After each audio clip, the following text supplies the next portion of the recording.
keep anything. For example, it's okay to go to below a target if you need to for a couple of years, provided you've got some plan to raise the revenues to achieve the targets once again over the longer term. So we came up with some minimum reserve targets, and if you just look down the list, one, you've got your general bank fund, which is really your operating and maintenance reserves. You only get your revenues twice a year from the property tax rolls. So in a case like that, and due to the size of your agency, we typically recommend you try to keep 50% of your budgeted O&M, and this is just for the cities, for the district's share of operating costs.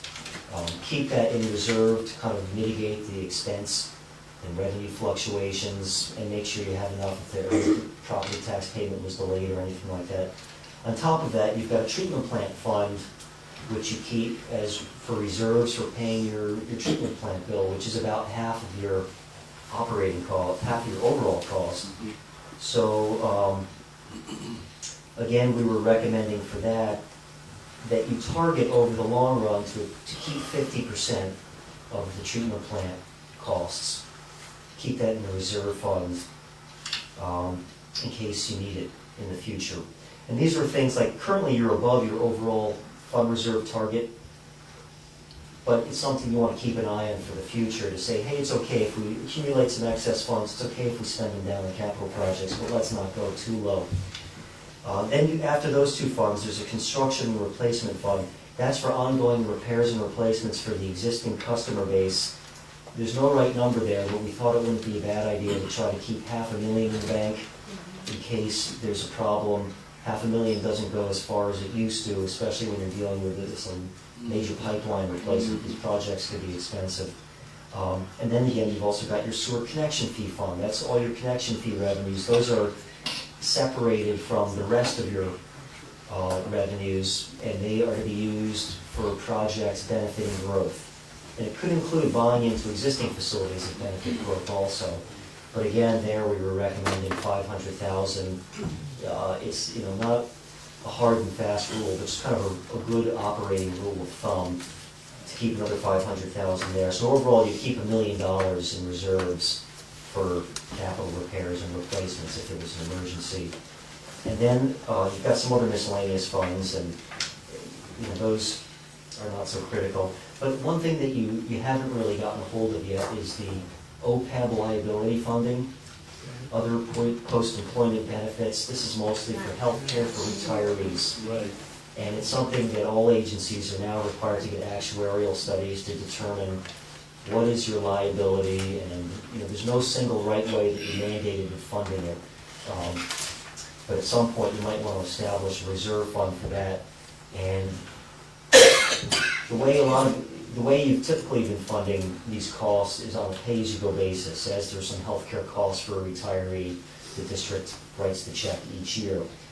But what more and more agencies are doing, again, this is not mandated, is kind of like what they do with a retirement, where as an employee works for the district, they'd be setting aside money into this separate fund, so by the time they retired, there'd be enough money in that fund to kind of cover the expenses, assuming that it's earning interest and paying down over time. So there's no more liability to the district over the long run.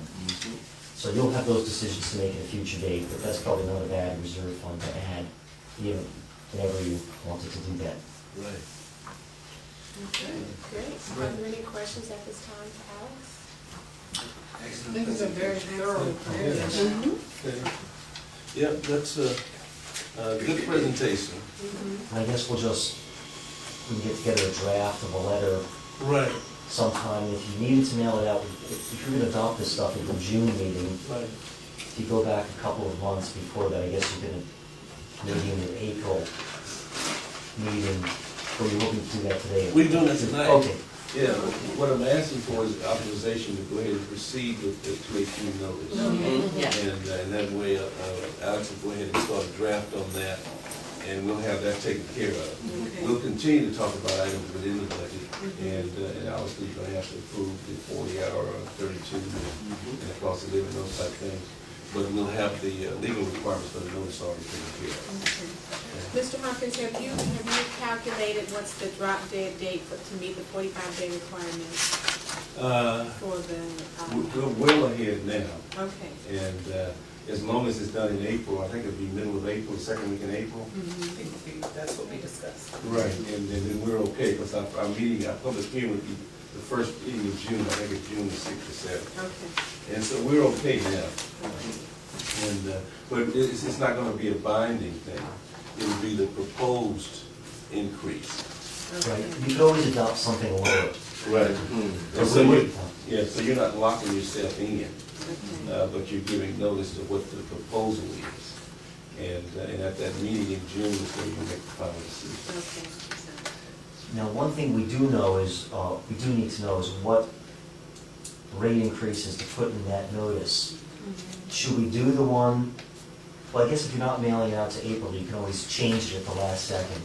But we would need to know whether it's, I've got the two options for the 40-hour work week versus Oh, the I see. 32-hour work week. And see, I was scheduled to put that on the April agenda. Right. That way we got a finance committee meeting coming up, we got a human resource committee coming up, and we've discussed these sort of slightly for a while now. So if you can make those decisions and make the recommendations for the April meeting, then I'll have the final. Okay, yeah. We can just get a draft of the notice before then, so you can see a draft also. Right. Excellent job, Alex. Thank you very much.